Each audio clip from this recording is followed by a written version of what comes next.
Season 1 of Written in Stone, the 1990s, is supported by Tension Climbing, wooden training tools designed with purpose in Denver, Colorado. Use the code STONE, that's STONE, to get 10% off of your next purchase at tensionclimbing.com and to let them know that their support for this show matters. Not valid for tension board sets, hardware, or gift cards. Cannot be combined with other offers. Tensionclimbing.com. Mastery over success.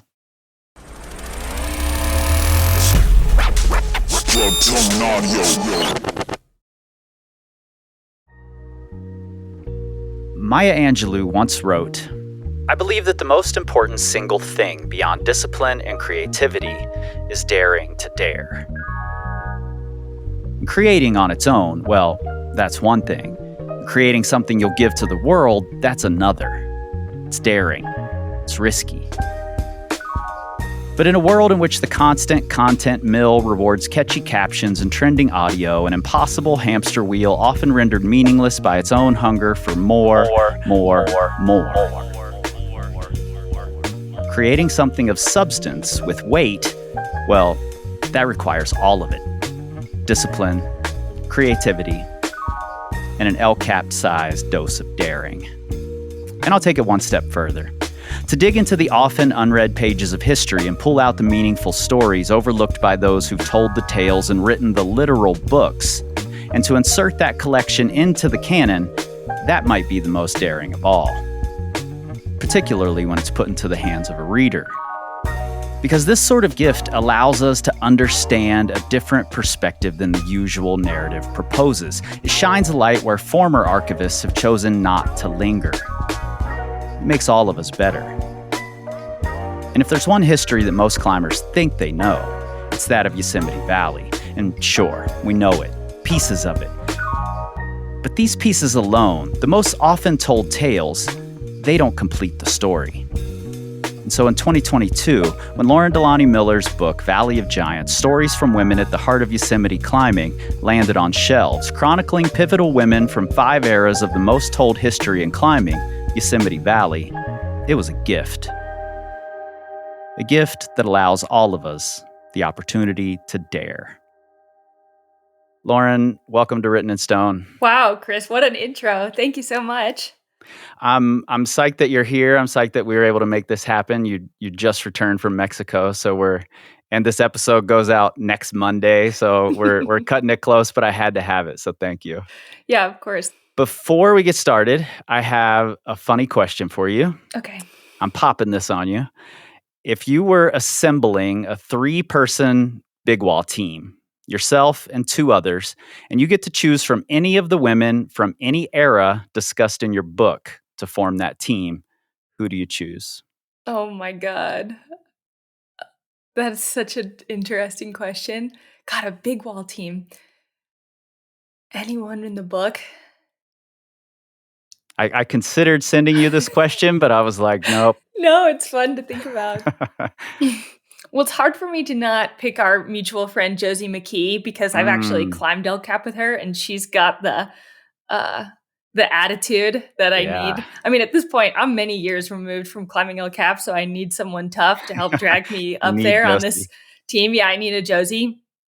And we've been up there before, and I know that she'll be able to wrangle me into it.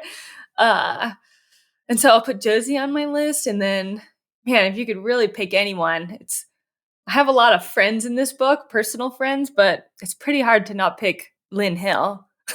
Yeah, pretty tough not What to. An opportunity that would be, yeah.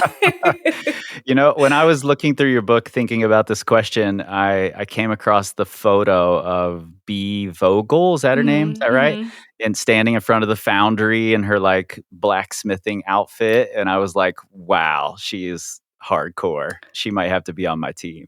Oh, Bee was super hardcore. Yeah, she was a total badass. Yeah, there's so many badasses in this book. It got me really, really psyched. My Valley days are long gone, and they were very fleeting at that. But it got me very psyched about the Valley again.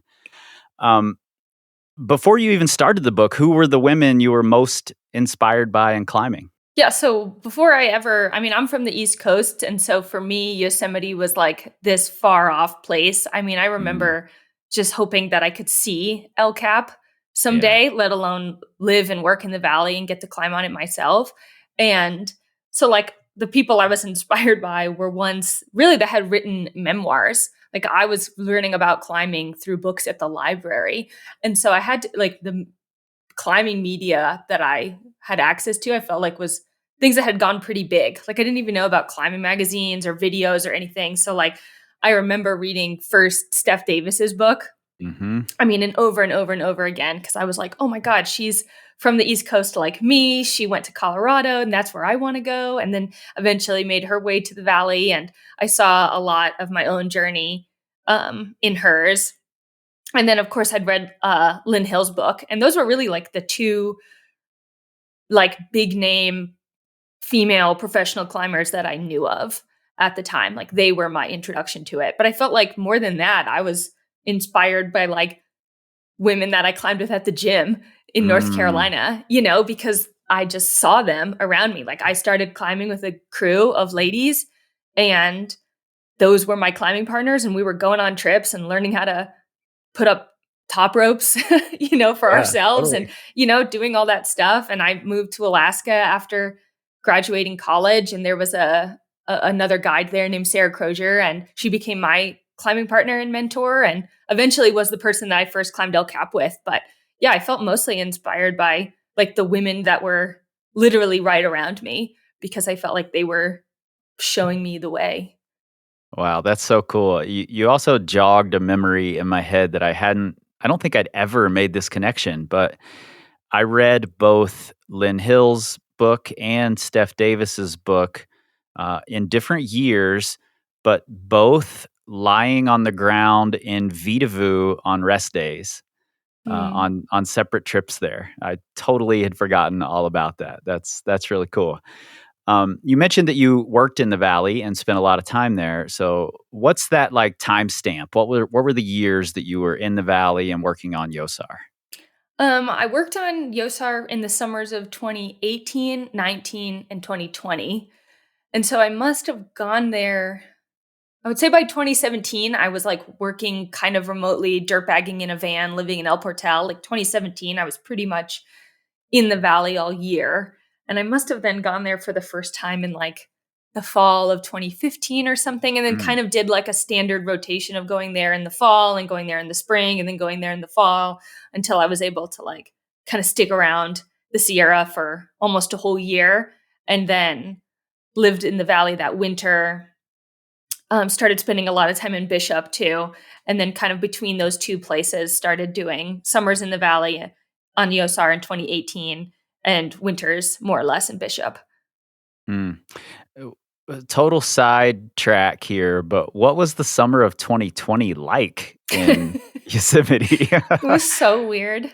I mean, it was well. So first of all, like the park was closed, and so our Yeah. season started really late. Normally, a YOSAR season starts May 1st. Now, a lot of people go even earlier, especially as like the climbing seasons kind of shifted earlier. Mhm. Um, but like May 1st would have been our normal start date, and I don't think we went till June.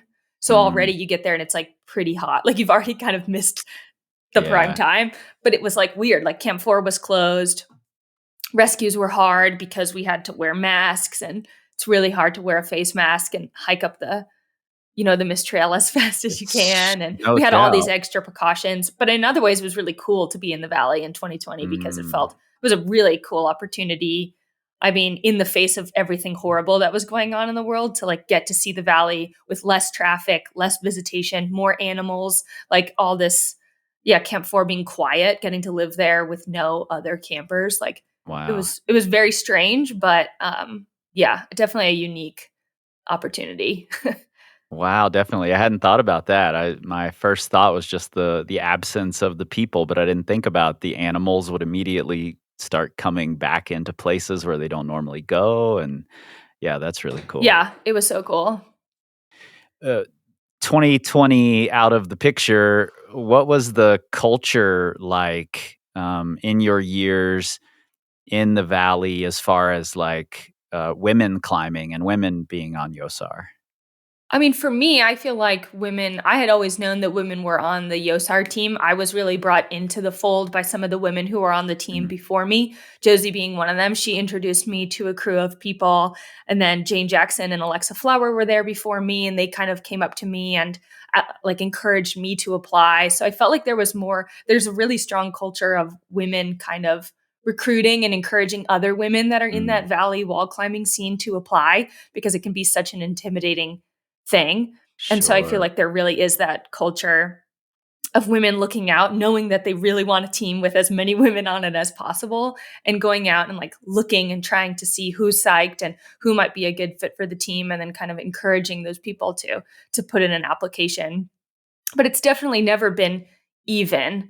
I think when I was most of the years I was there were 9 people on the Valley team, and I think God, was there a year there was 4? I think the most I ever had on it was 3, and one year Mm, maybe just 2, yeah. women out of 8 or 9 or 10 or some variation of that. So it's definitely not quite half, though there's always been women on the team, and I knew of people like Josie and Libby and all these, like, really badass women that had, been on there before me. Yeah, I have to imagine that while you're there, whether it's conversations up on the wall or on rest days or around the fire or whatever, that you're hearing stories of other women, women from past generations or up and coming women or whatever. And was there a moment where you felt like there are stories here that I have to collect and put together into a book? Yeah, that's an interesting question because I think that actually the realization that there were stories that should be collected was like pretty quick. Like I remember back in even on my first year talking to friends about like, wouldn't it be so cool if this book existed? Like, God, we were just, swapping campfire stories all the time of all these legends of, people like Mary Braun oh, did you know that when Mary was on SAR, she used to wake up and run barefoot up the trail to Half Dome, solo Snake Dyke naked, and be back before work. Like you'd hearing all these really cool stories. Uh, I cannot independently verify that except hearing it from Mary, uh, but yeah, like we were just hearing all these things, and so I felt like it was pretty obvious to me that this book should exist. I was like, what a no brainer, Like I feel like our culture was ready for and really eager for a book of women's stories specifically. And the Valley's mm, such an iconic place that to me, the book idea was a no brainer. But the thing that took a while was like convincing myself that I should do it. sure, Right. And that sure. I like wanted to be a writer, but like I didn't really know what it was going to take. And so, yeah, the realization that the book should exist was quick, but the convincing myself that I could do it and that I was like almost worthy of that calling of like putting all Mm, of that together, being the one to do it. That's the thing that I feel like kind of took a while of like talking to people and convincing myself that I should actually like be the one to do this thing that I felt like was really important. totally. It's funny you bring up Mary Braun. I Have you ever seen the film Painted Spider? No, I don't think so. It's a climbing film from the 90s. I just watched it again a couple of weeks ago, and I was putting together a list of all the free, like, 90s climbing films that are on the internet, Oh, it's so great. and there's a segment in the film where Mary Braun and another woman climb Astro Man, Mm-hmm. and I remember seeing that for the first time and being, like, so infatuated with Mary Braun. I Mm-hmm. was just like, "Wow, she's so fucking cool." She's so fucking cool. It's really true. My first trip to the valley, within like 3 minutes of each other, I saw Mary Braun and I saw Scotty Burke, Mm-hmm. and I was so much more like, I just wanna watch Mary Braun walk by and ignore Scotty Burke. Well, that's like what's cool about climbing. I mean, I feel like climbers say this all the time that, you get to be in the same like arena as your idols, but it's Yeah, really true, especially in the valley where, you yep, can be just walking around, riding your bike, cragging at the base of El Cap or something and like see these legends like doing their thing like right in front of you. It's so cool. totally. How did you convince yourself that you were the one who should write the book? I mean, I think I just yeah, like one of the things that helped me was that pretty quickly I realized that if I was going to do it at all, it would have to be an anthology because writing 80,000 words felt like I don't know how to do that. Like I felt totally unprepared to write a history myself, but I was like, well, I'm pretty social. Like I'm really organized. And so I felt like, okay, well, maybe I don't have to be the world's best writer to put a book together. If everyone writes 2,000 words and you get a good handful of people to do it, then all of a sudden it started to feel more possible. Like, okay, well, then I started thinking, okay, well, who would be my perfect, like I wrote a table of contents, like who would be what would my perfect book be? It's actually like pretty similar to what it ended up being. And I started thinking, okay, well, in this like most recent generation, like I know or have a, 1 degree of separation to most of these people. And then look back a generation to like that 90s, early 2000s monkey era and being like, okay, I don't know all these people, but I definitely know people that do. And I'm sure I could get introductions to them. And then looking back, and then just started to put those pieces together and was like, I don't know. I realized I had met a lot of people in the Valley. And I was like, well, I bet, I could go to Ken Yeager and maybe he could introduce me to some of these people. And then maybe if I had a bunch of people on board, it'd be easier to convince some of the bigger name folks to do it. And it just started to feel more like a logistical puzzle. And I think that's something that felt more attainable to me. And I think the other thing was that I realized that Mountaineers Books and other like small publishers take submissions directly from authors, which is not a thing that big name publishers like Penguin Random House do. Right. Like if you want to pitch to them, you need an agent, you need all these things that felt like way too much for me. But I was like, oh, they have a list for how to submit. And it's like a cover letter, table of contents, a sample chapter. And I was like, I think I could do that. And it took me almost a year to like put that application together. But I started to like ask people like, would you write for this? Or do you have something that you'd written? And I realized, oh, a lot of people have written stories already. So it could be a combination of new things and just getting permission to use older stories. And we'd have a mix of time frames. And I think it just started ticking those boxes really slowly of like, okay, who would I need? Who's absolutely essential? And then really just asking around those people, like here's one person I want to be involved. Okay, ask them for 3 other people that they know that should be involved and like build that kind of list of both people that we've all heard of and people that a lot of us have not heard of before.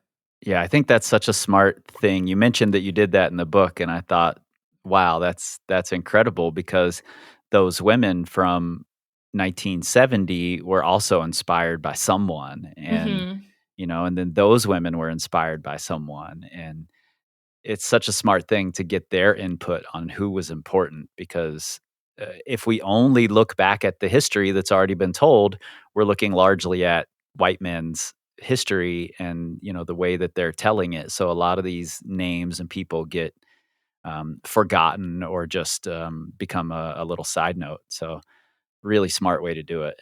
Yeah, and then you get a mix too of like people that are just absolute bone crushers, and ones that maybe never climbed as hard as others, Right. but were really important to building a community in the Valley. And I felt like happy to have some of those stories in there too, where not everyone in the book is a professional climber, or climbed as hard or, set records or things like that, but they were important to that community.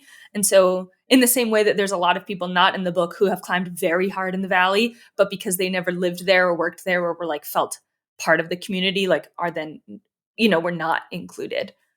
Yeah, you have to have criteria for what you're including and what you're not. When I started this podcast, we had a massive list of who was, quote unquote important in the 90s and what ascents were important.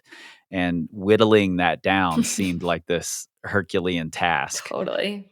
But one of the reasons I started this is because the history's all out there. We can find it if we're digging deep enough.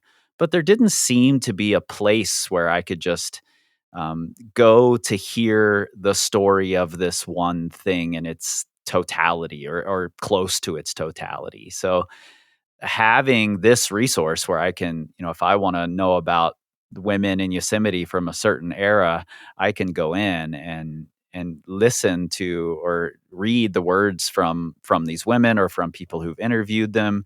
And I think that's really great. My one critique is I want more of your voice too. Yeah, it's interesting, like, yeah, thinking about who tells history and then what Yeah. stories get told and recorded. And I mean, it makes sense that within climbing, the things that we're often recording are first ascents, fastest ascents, first free ascents, like those Hmm. kind of superlative things. But I mean, it's easy to kind of overlook the second descents and the support crew and the people that, did 99% of a free ascent of something, Right. and then but their name isn't the one that's like remembered for that, even though maybe their experiences were really instrumental to building up towards that to that thing that Hmm. we do remember. Yeah, I have an episode coming in a few weeks that I really go into the aspect of other people built the majority of this ascent before the person who finally did it got credit. And it's a similar thing with Lynn on the nose, right? There were only a few pitches left to free, and she was the right person for the job, and maybe the only person who could do it in the world at the time. So it was cool that she found this place that she could go into and make the mark that she did.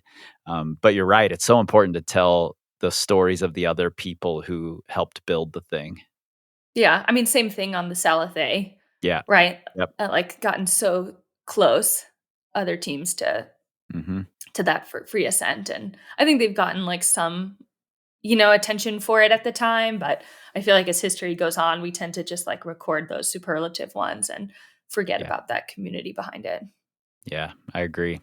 Can you point to any particular stories that you came across that were like, how have I not heard of this? In this season of building this podcast, our final episode or our final story of the season is about a climber I had never heard of. I'd never once heard the name, and it certainly one of the most important boulders of all time. And no one I've talked to has heard this person's name. Hmm. And it's wild to me that history has just overlooked it. So, were there stories that you were surprised by? Yeah, I think maybe more than like an individual story, I felt surprised that I didn't know that much about Mariah Craner. And I Mm, think that like if you knew her or had ever climbed with her or were climbing in the 70s and 80s in California, you would be like, oh yeah, she's the one. I mean, she was the person that was a huge inspiration to Lynn Hill, to Mari Gingrey, to that whole crew of women and that were climbing at the time, to all the stone masters. She was the first female stone master, which I think is now we kind of think of as just like the name of a generation, but at the time like had an actual entrance exam, which was this route Valhalla, and she did its first ascent and flashed it, or first female ascent and flashed it, and I don't know. She's just like such a badass. I mean, yeah, I'm sad to say she passed away last year and I never got to meet her in person, but it was really cool to hear some of her stories and to see like the way that other people's faces and voice like light up when you mention her because she was so inspiring to so many people. And I think like something else that I found really interesting putting all these stories together that's really exemplified by Mariah as well is that like a lot of these women had like really successful careers doing something unrelated to climbing. Like they had such a go get it attitude that yeah. it was in their whole lives. Like yeah, she thinking of Mariah, right? She like co-founded Black Diamond and helped start the Access Fund and did all this great stuff for climbing. And then when she turned 50, she went back to college, got a degree in physics, became a Wow. lecturer, and like you're just like, what? That's so cool. Like she like a lot of women in this book had like advanced degrees and really serious careers in something totally unrelated to climbing. And I thought it was really cool to get to see that whole life picture and that for some, like what she means to us is what she means to climbing. But like for a lot of these women, climbing was like a small part of their whole life's journey and all of these big things that they were really proud of, B. Vogel included, right? Like to me as a climber, she's super inspirational. But then she left climbing and did all these other amazing things that Right. are probably even more memorable. Yeah, it's interesting you bring up Mariah because in the very first episode of this season, which was also about Lynn Hill and becoming the first woman to climb 514, I mention Mariah, but at the time I had only read her name on paper, and I said it Maria, Mm-hmm. and then throughout this season, I've talked to multiple people who've mentioned her. And I've thought about ever since I heard, actually, I think Mike Call was the first person I talked to who said her name out loud. And since then, I've thought I should go back and change that just so people know. And I haven't yet. But now that I've talked to you and you brought her up in this way, I'm absolutely going to go back and edit that part in that episode just so people who listen to it in the future get the name right. Yeah, I mean, to be fair, also totally didn't know for a long time because it's spelled like Maria, Yeah. in our Yeah. traditional, like American pronunciation of it. But yeah, I mean, that's just a funny thing that happens when you're reading stories too. Like with Mari, like I had no idea if it Mhm. was Gingery or Gingri for the longest time until I was like, can you just tell me? I just went looking for that like 2 weeks ago.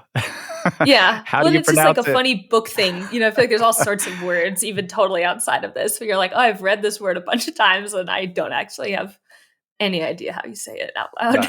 I know, it makes me so nervous, and especially talking about international climbers, I'm like, how do I learn all these pronunciations? Luckily, my office manager speaks French pretty well, so she Ooh, gives me nice. lots of the French pronunciations, but I've talked with German climbers to get the German pronunciations, and I'm trying to get it all right, but it's tough. You got mine right, so that's pretty good. Yeah, I get a lot of I mispronouncing. hear yours all the time, so that one's not Yeah. too tough. I did spell it wrong multiple times in my own writing, though. That's okay. My big thing now is that I'm often confused with DeLaunay Miller, at Climbing Oh, yeah, Magazine, yeah, yeah. and it's just like a weird coincidence that Mhm. our names are. I mean, that's her first name and this is my maiden name, but like, yeah, point aside, names are weird but it's nice to try to get them right. For sure, for sure. As someone who's, like, neck deep in the research, for this show, I'm always finding like little threads I can pull on that lead me down these rabbit holes. And, 2 or 3 hours later, I realize I'm totally off topic now. I need to get back to my research. Were there rabbit holes you went down that ultimately weren't included? Were there people who you couldn't really get anything for the book on? Yeah, it's funny. We've mentioned a couple of these people already. I would say, like, a lot of the rabbit holes I went down were fruitful. Be Vogel being the biggest one. I wrote about this a little bit for Alpinist, but like months of tracking down a physical address of her remaining family members to try to send them Yeah. an actual letter in the mail. But that ended up working out. Though I feel like there's definitely some women that I wanted desperately to be included that for one reason or another it just didn't work out. I mean, putting yourself out there like this is a big deal for some. I think, there's lots of women in the book that are used to having some of the spotlight, but like someone like Mary Braun is really not. And so I think that, I mean, we spent so much time chatting, and then in the end, it didn't work out to be like one story for the book. And I Mm. really kind of regret not having her included because I feel like she was someone I thought of right away as the type of person that I really want to represent in here. Um, but then I don't know. Sometimes I feel like it's kind of nice to leave something for the next generation, or like it's okay that some things Yeah. Yeah. stay undercover, and yeah, maybe it's not bad that there's like a few secrets out there still. Yeah, that actually made me pretty nervous about, I mentioned that the final story of the season is about a person I'd never heard of. And for Hmm. a while, I thought, wow, this person's story really needs to be told. But wouldn't it have been told already Mm-hmm. if they wanted it told? And I've tried tracking them down. But ultimately, I did find that they have a website where they post their tick list for everyone to Mm. see. So now I feel more okay about it, even though I haven't been able to get in touch with them directly. That's a challenging thing. It is challenging, and I think that part of my job in putting this book together was almost as coach sometimes. Like, I really Mm, felt like there were people who felt I got a lot of reactions that were some variation of like, I'm happy, like, I'm honored that you thought of me and I'm happy to be involved, but also, are you sure that I Yeah. should be in here? Like a little bit of that like self-consciousness of like, I was never a pro, I didn't do anything badass. Like, are you really sure that I should be in here? Like I felt a lot of that, I guess, imposter syndrome Mhm. from women, and had to do, for some, I think, quite a bit of like helping them to see why it was important that their story be documented. And I think there is a lot of that, especially with women, especially for those that have kind of moved on from climbing somewhat, that like revisiting this part of their life can be difficult, or like just bring up a lot of emotions. And Sure. I think for some, that's something that they're excited about. And for some, it was something that they didn't really want to go there. Some of the other women I talked to that I really wanted included had like less than positive Mm. experiences with the media in general. Like maybe they'd been written about in other mags like in the past and didn't really like it, and so they felt kind of shy about doing this. And at the end of the day, like, because it was an anthology, I needed everyone to contribute, like I needed everyone on board. And I think that was just like one of the downsides of that format, right? Because like if I had been willing to write about folks, I could have done that. But because I was so committed to having everything in the first person, Mhm. um like if they weren't alive, hadn't written something, or if I couldn't get permission from them to work on something together, then like they weren't included. Bev Johnson kind of being another big Right. missing piece, which was just that I couldn't get access to her own writings, and she's no longer alive. And so while she's mentioned in a bunch of stories by other women who cite her as inspiration, there's no like one story by her in this book. And like part of that is just the way that it works in this like format. Whereas like when in the format of your show, you kind of get to do some Yeah. reporting, and you don't necessarily need someone's direct input. Yep. Totally. One of the things I appreciate about the book a lot is that, um, as a white guy, I get to see inspiration for what I might be able to achieve all the time in climbing. It's really easy for me to see. And I think that that sort of representation for other people really matters. And, while there's Lynn Hill and Beth Rodden that people could look up to, a lot of people, even white women, can't look up to them in the same way that they could someone more relatable who's going out and doing weekend warrior type things. So making the women or the people included in your book be more human and not all just superstar bone crushers, I think was a really smart choice, and that now lots more people can be inspired by it. Yeah, it's funny because in some ways Lynn is clearly a huge inspiration, but it's Yeah. almost like she's such a big figure in climbing that I don't know that she's that relatable. Like I don't know how many people go, "Oh, she did that? I could do that." You're like, "I don't know. I don't think so." Yeah, Katie Brown early in the season called her otherworldly and Mhm. said, "I never got over that." Like she's just a otherworldly climber to me. Yeah, totally. And so I think it's kind of nice to have that full range of experiences represented in there because and like climbs in the book, and I mean, I also felt like I chose to not I thought a lot about which Lynn Hill story to put in the book because Mm, obviously there's a million things to choose yeah, from. And yeah, in the end, I didn't choose one about the nose because I felt like if you know one thing about yeah, women's climbing history in Yosemite, it's about the nose. And so yeah, we instead chose to choose a story of Lynn climbing on the shield with Mari. And and for me, I felt like that was more relatable. Like something about the story is more relatable. Like they're scared, they're aid climbing. Like it kind of sucks, like mhm, yes, it was a really big deal at the time, but it's a route that is pretty attainable for a budding wall climber. And I felt like it's something where you could look at it and be like, "Oh, I didn't really know that I could just go up there." And I feel like yeah, Lynn's ascent of the nose is obviously the reason you're doing all these episodes about it is because of what a big deal it was yeah, in climbing. But something about some of these other stories I feel like is maybe more relatable, or just like shows you a different side to who she is as a climber. Yeah, I agree completely with that. Like uh, it the shield leaves more room for different levels of climber to go up there or to dream about it or to, to want to do that. Whereas the nose was more like when this was done, it was the biggest deal in climbing history, period. And there was no one who could repeat it for a long time. And it's still only the best of the best who go up there and try the thing. So Yeah, absolutely. yeah, I think that's really great.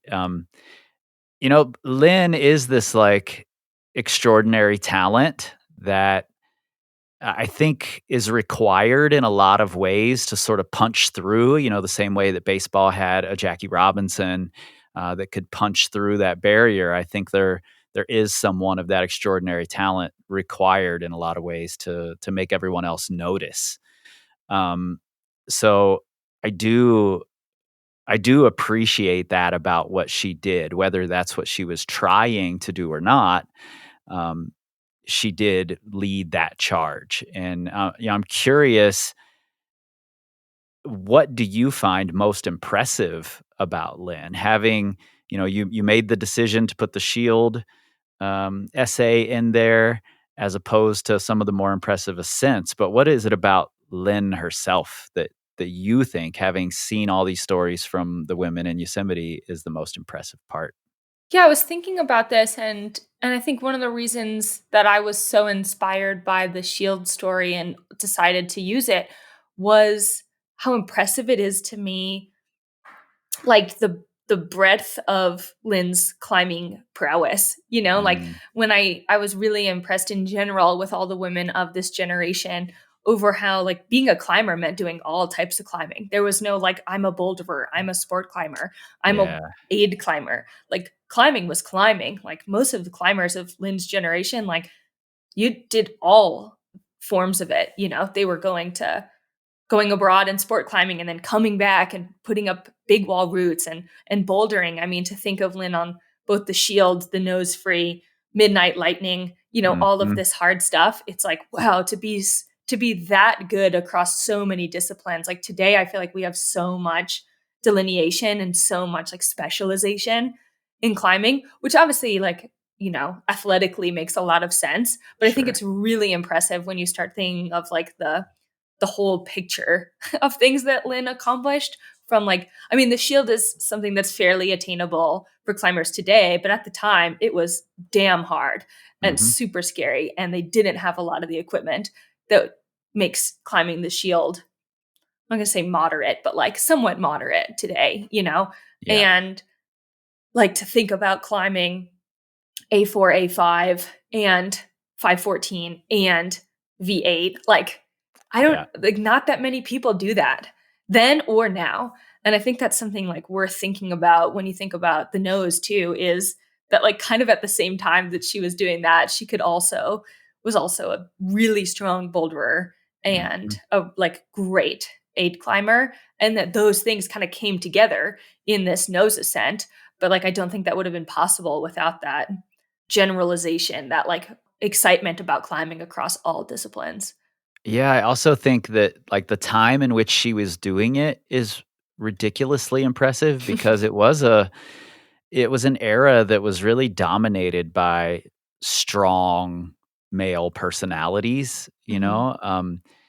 and to just roll up in Europe where some dude is like, "No woman will ever on-site 13B, no woman will ever climb 514," and to just do it in their faces, and then to eventually come back to Yosemite and say, "Look, I know you guys have tried this, but, step aside."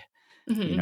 I think that is equally impressive and just adds to what you're talking about, that she could not only do it all, but she could do it when there were lots of loud voices saying, "You can't." Yeah, absolutely. I mean, that ability to face people frequently, who wanted to detract from your accomplishments and make Mm, excuses for them and dismiss things that you've done. I feel like in order to keep going and to stay psyched and to be able to succeed despite all of that, I think, is something that's really impressive. Yeah.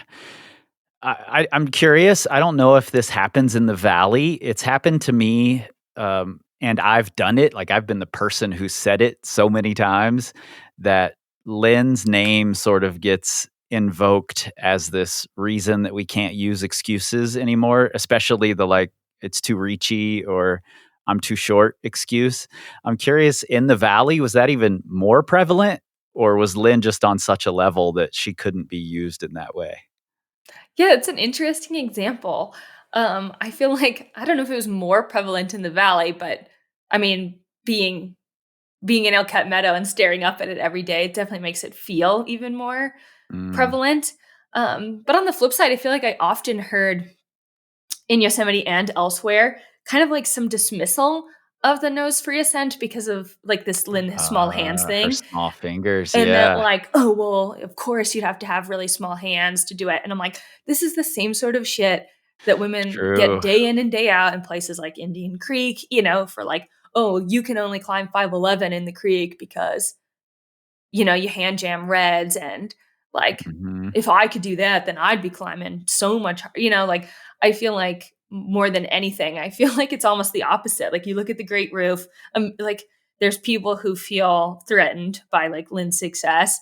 And it's really easy then to like use these body differences as like a way to dismiss some of her accomplishments. And I feel like women of all levels hear this. They climb their first 5'11" Indian Creek, boom, someone's right there to tell them that it doesn't really count, Yep, And I think that it's like there was an ego thing that happened around Lynn's ascent, totally. and became really easy for some folks who felt threatened by that to like use her smaller frame and smaller hands to like immediately like dismiss it. Yeah, And so I think even more than this Ricci thing, I feel like what I hear more, and it's not like I hear this all the time. Like I think this isn't actually that prevalent.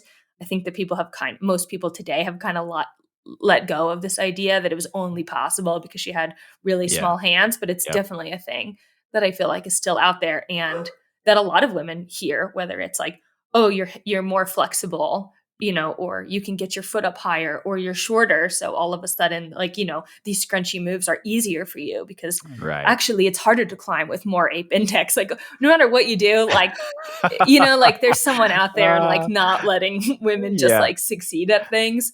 And so it's like, this isn't everyone, but it's definitely still out there. And I feel like you still hear it. totally. I'm glad you brought that up, actually. I hadn't connected those 2 things, like I complain about it being reachy and somebody's like, "Well, Lynn Hill onside it," Mhm, with well, Lynn could only do it because she had small fingers thing. I mhm, hadn't connected those at all, so I'm glad you brought that up, and it's especially interesting that it's all rolled into this one person, like our preconceptions about what women are supposed to be able to do versus what they're doing, and we can't separate our own egos from it. Even when we try to in one way, we can't in the other. mhm. That's fascinating. Totally. Totally fascinating.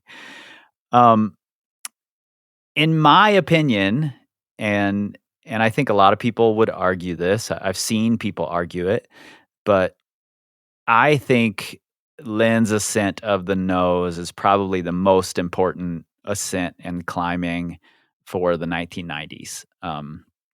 Just as a whole, for some of the reasons you've already brought up, like she brought so many skills into this one thing, and into the place that was like the holy ground of climbing for the previous decades, and because she was a woman doing it right there, this thing that men couldn't do and hadn't been able to do. So much of that comes together to make it the most important ascent, in my opinion. Um, but as a woman who's spent a lot of time in the valley, I'm curious what you think Lynn ultimately means to climbing, to Yosemite history, to climbing history in general. Yeah, I mean, oof. I know that's a giant question. I mean, it's just it's impossible to overstate how important Lynn Hill is to climbing and to climbing in the valley. And I think to women's ability to think bigger. And I think that her ascent and then following it up with a 1-day free ascent really from just a climbing perspective, I think it really solidified like that these Euro sport climbing techniques were important, right? Like Lynn was super strong because she embraced change. She embraced the evolution of climbing. She wasn't afraid to try new styles, disciplines, travel, learn from other people, and then bring those things home in a time when a lot of people were like sitting around huffing and puffing about how they didn't want climbing to change. Like she was out there learning new things, getting stronger, embracing, she saw the way that climbing was going and got on board right away. And like she was there for it, like she was able to do it because she embraced that change and then I think was able to like boom, put that stamp on it for like ushering in a whole new generation. Like, yeah, the Salathé had been free climbed already, but like once those two things happened within a couple of years, it's like roots start falling, like bam, free ascent, new free ascent, new free ascent. And it's like, in the grand scheme of things, it was not that long before all this happened that climbers didn't think that climbing El Cap was possible. Not free, but like by any means. And so I feel like it really shows how important it is that like once someone opens up that door of possibility into a different way of thinking, a different way of looking at climbing, then all of a sudden other people start looking too, like, oh, maybe those holds aren't as small as it seems, or like maybe I could protect those features. Like, what would it be like to face climb over there next to that seam? Like, we've just been so focused on, these roots as aid climbs, and like maybe I should go explore up there and try out those moves. And like it's interesting that in the Salathé and the Nose are not the easiest free climbs on El Cap. It didn't go from like the most accessible to harder routes. Like it happened because those were the prime lines. That's where climbers were looking. Right. And so you can tell that there was some sort of paradigm shift because after those things happened, then we find the free rider variation, then we find all these other variations that free climbs that, I mean, of course, are still super hard, but not nearly as hard as free climbing the Nose. And so I feel like all of that is kind of proof just for the world of climbing that like a new generation had arrived. Like it was about free climbing and we were taking free climbing to the big walls. But then for women, I feel like it's still just one of those things to like, while I didn't include Lynn's story about the Nose as her story in my book, like the quote at the beginning of the book is still, it goes, boys. And I feel like nothing rings more in the ears of women in the valley than this idea that like, yeah, maybe I can do it. Or if I can't, it's not because I'm a woman. I'll never be as strong as Lynn, but at least I know that it's not because of my gender, maybe she's not super relatable because she's such an incredible climber, but at least it kind of takes the gender thing off the table.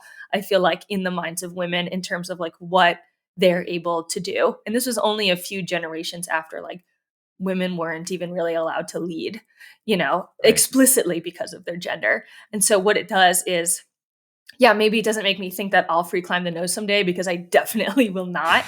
But like what it does do is make me think that like, at least that's not the reason, right? Like at least now I know that like gender has nothing to do with it.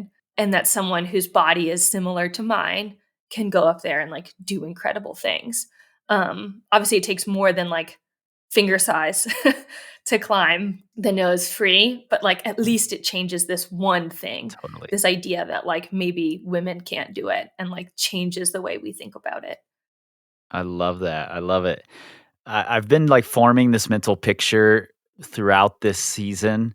In the very first episode, talking about Lynn, I bring up the great debate that happened in the late 80s between the up and coming sport climbing scene and the old traditionalists, and they were debating mostly hang dogging. Rappel bolting was in there too, but hang dogging was sort of the main thing on the table. And I positioned Lynn as kind of right in between these two sides in the episode, but I didn't know that Lynn actually was physically sitting in the middle of this whole panel. I read that later, and now I have this image in my head of like a painting like The Last Supper, but with Lynn sitting in the middle of all these like crusty traddies on one side and all these people in Lycra on the other. It's an amazing image. And eventually Lynn stands up and just steps out in front of all of them like, you're all being idiots, it's all fine. Let's just do all of it.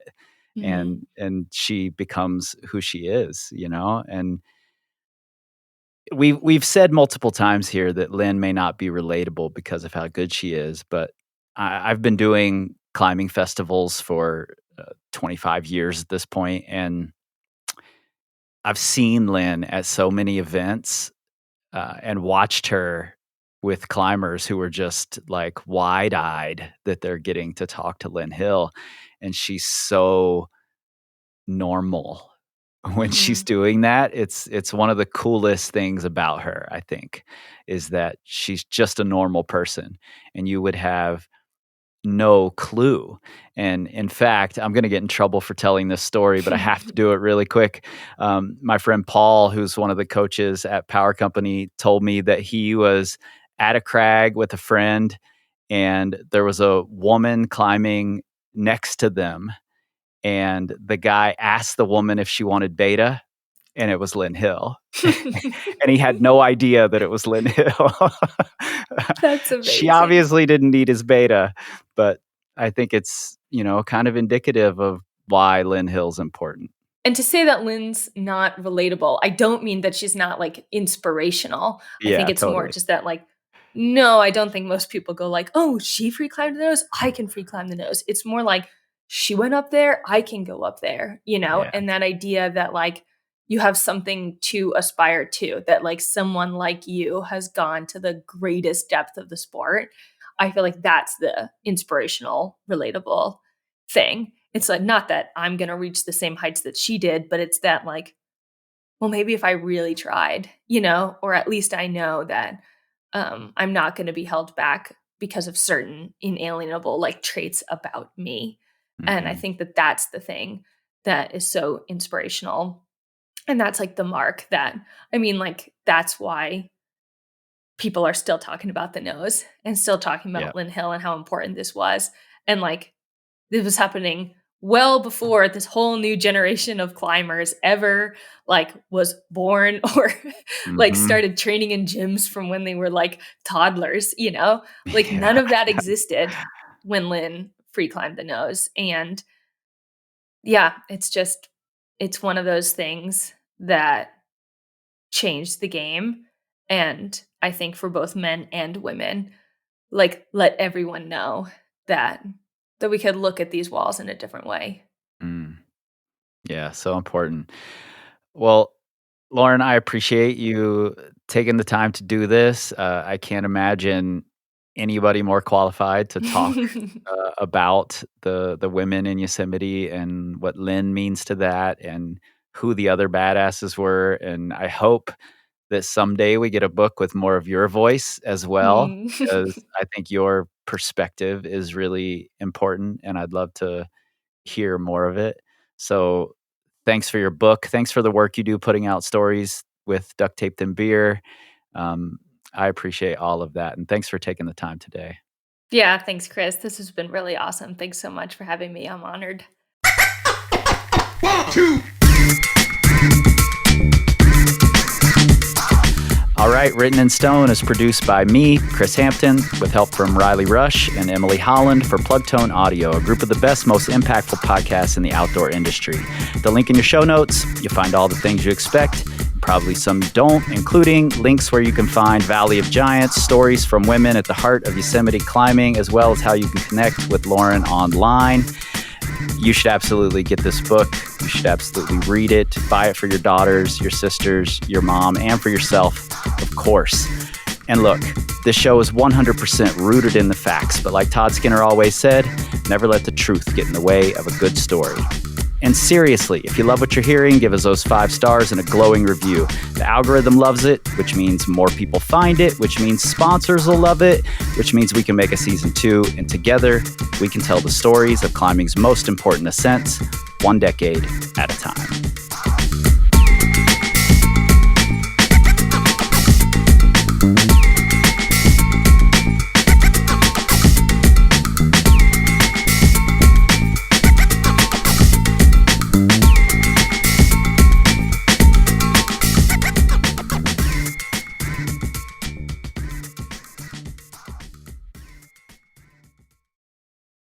Secret Stoners.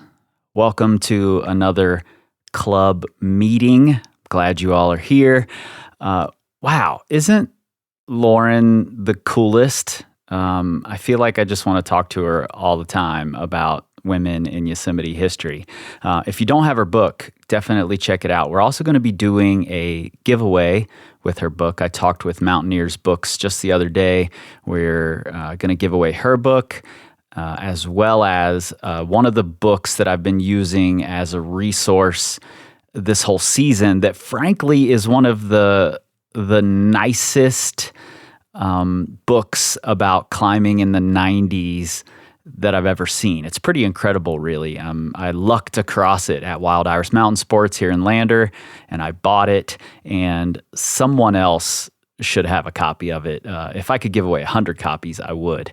But we're going to be giving those away, as well as the tension blocks, the written in stone Make History tension blocks that I posted in the Patreon in the Secret Stoners Club. We're going to be giving away a bunch of those very soon as well. Some just for you all, for the patrons. So be on the lookout. Big shout out to our newest legend. Yasmin is one of my oldest friends, one of my oldest climbing partners. Thanks for the support, Yaz. It means everything.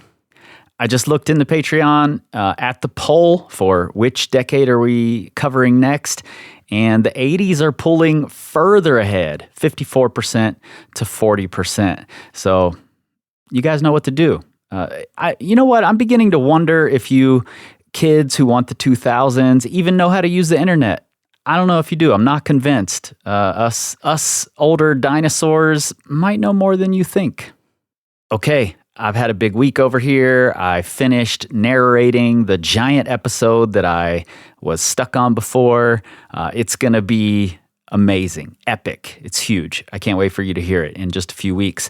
But coming up next is a bonus episode that you'll get in just a couple of days. It'll be on the Secret Stoners Club feed, which again, you all can listen to in Patreon or on Spotify. And if you're a Legend member, you can find your own RSS feed to punch into any of your podcast apps, and you should be able to listen to the Secret Stoners Club anywhere you get podcasts.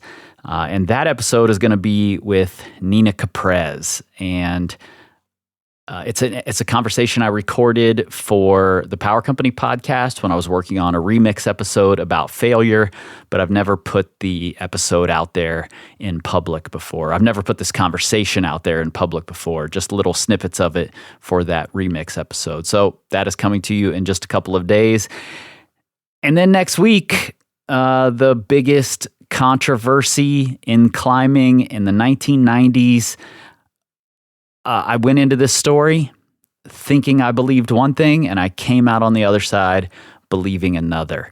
And I think maybe you will too, though maybe you won't. Maybe you'll totally disagree and you'll be like, wow, you're off your rocker, dude. And if you want to tell me that, that's totally fine. I stand by my episode next week. All right. I will see you guys. You know what? I don't know if I'll see you after the Nina Caprez episode because that only goes to you guys.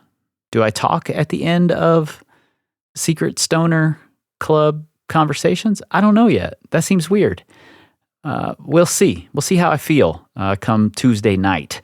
But I will certainly be talking to you after the episode next week because it's a great one. All right. Talk to you guys soon.